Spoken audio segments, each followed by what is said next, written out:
How to act like a leader. Kapag pinag-uusapan natin ang pagiging isang leader, madalas naiisip natin ang mga taong nasa taas ng organisasyon, mga CEO, mga politiko, o mga kilalang personalidad na may impluwensya sa lipunan. Pero kung titingnan natin ng mas malalim, ang pagiging leader ay hindi lang tungkol sa posisyon o titulo. Ang tunay na pamumuno ay nakaugat sa kilos, sa ugali, at sa paraan ng pakikitungo natin sa ibang tao.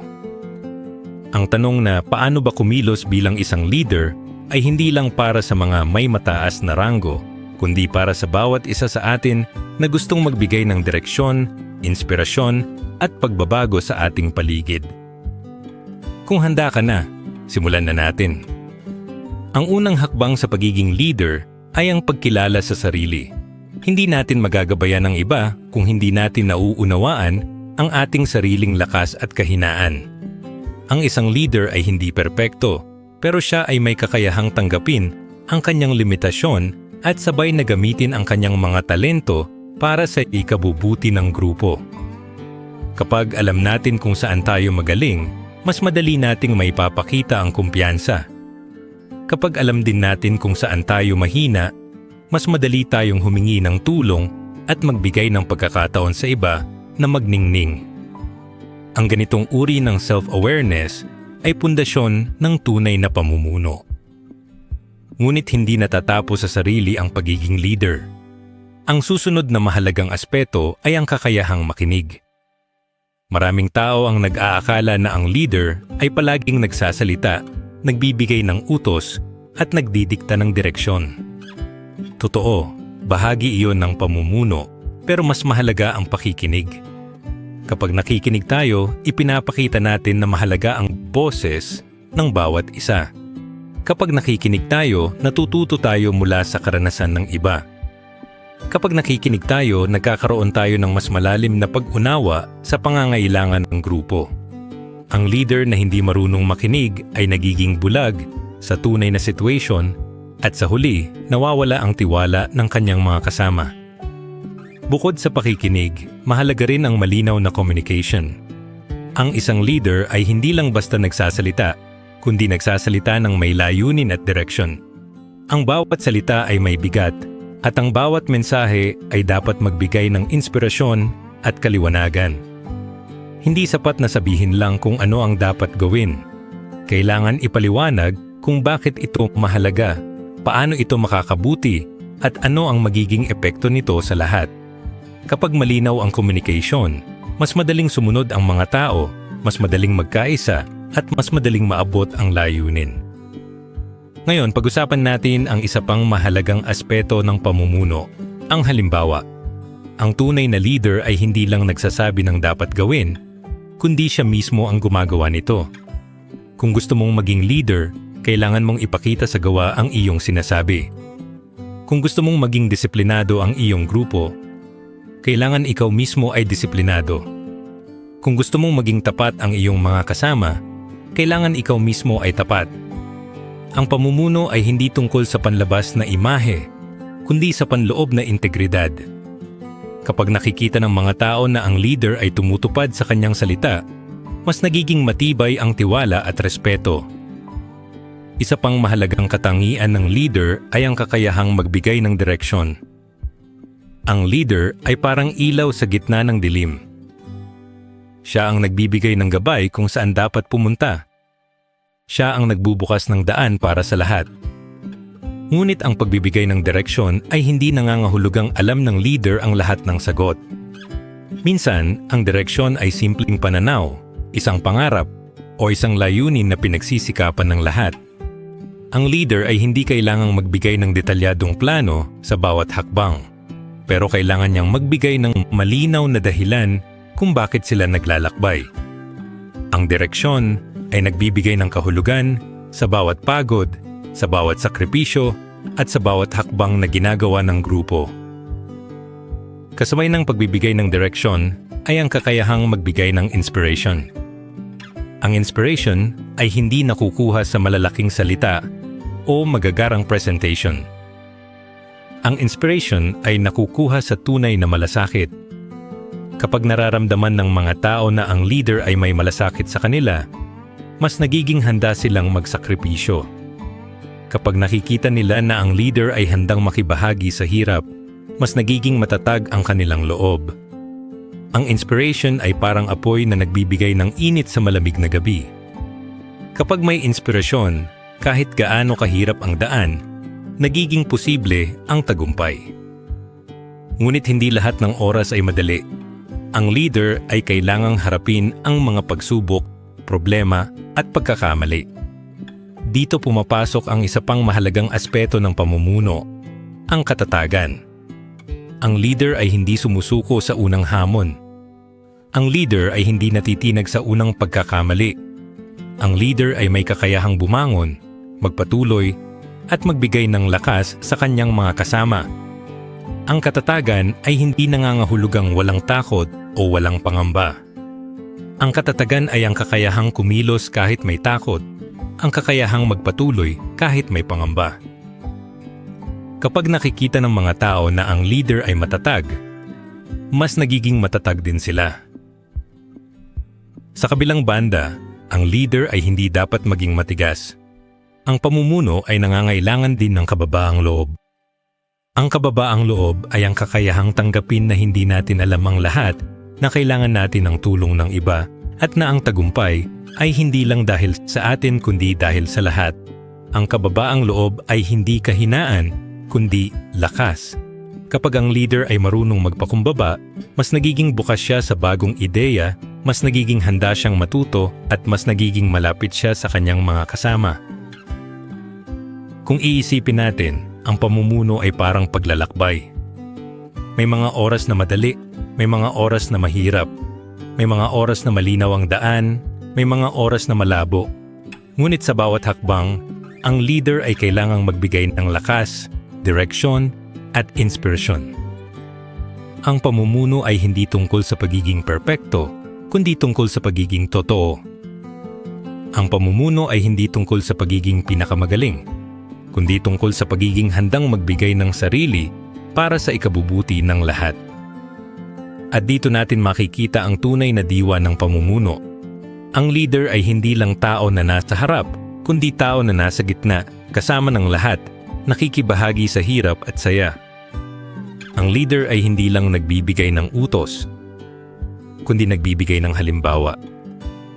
Ang leader ay hindi lang nagsasalita, kundi nakikinig. Ang leader ay hindi lang nagtatagumpay mag-isa, kundi nagtatagumpay kasama ang lahat. Kung gusto nating kumilos bilang leader, kailangan nating magsimula sa ating sarili.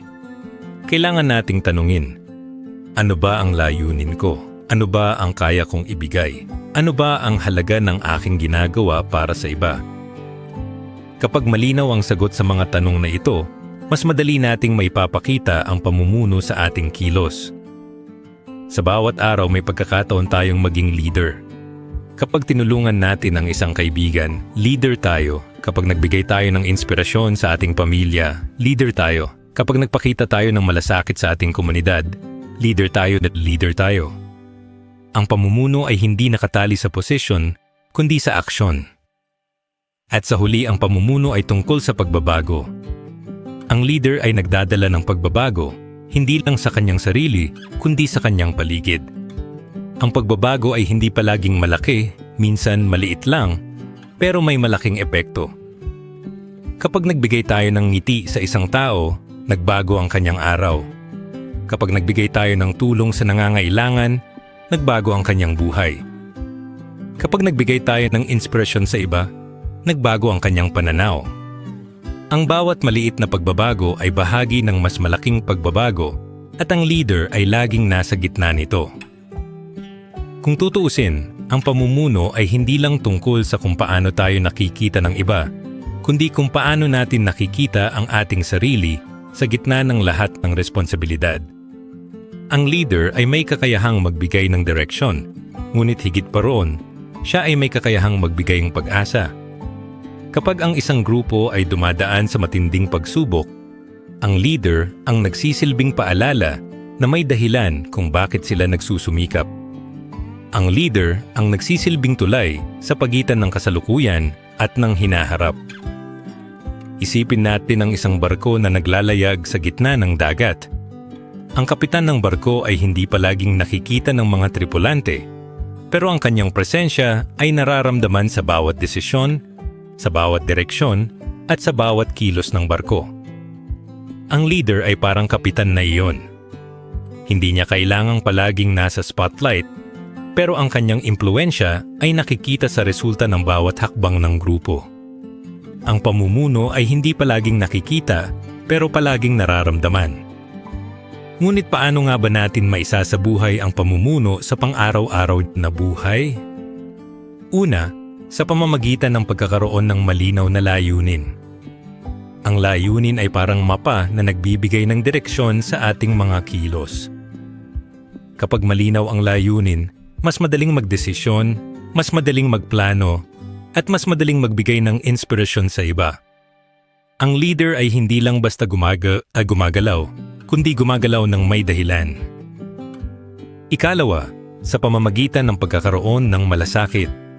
Ang malasakit ay hindi lang pakikiramay, kundi aktibong pakikilahok sa pangangailangan ng iba.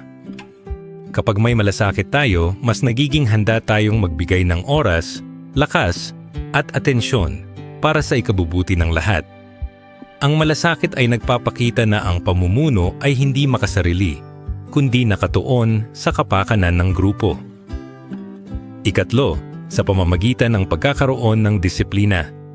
Ang disiplina ay hindi lang tungkol sa pagsunod sa mga patakaran, kundi tungkol sa pagkakaroon ng control sa sarili.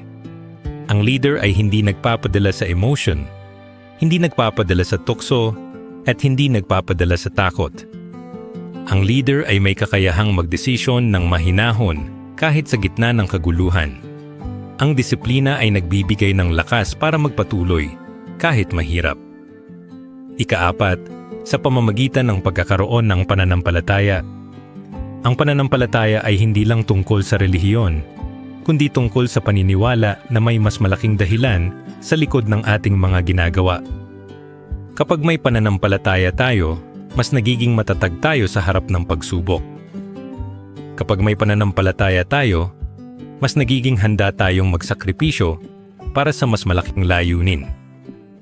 Ang leader ay may kakayahang magbigay ng pananampalataya sa kanyang mga kasama, at ito ang nagbibigay ng lakas sa grupo.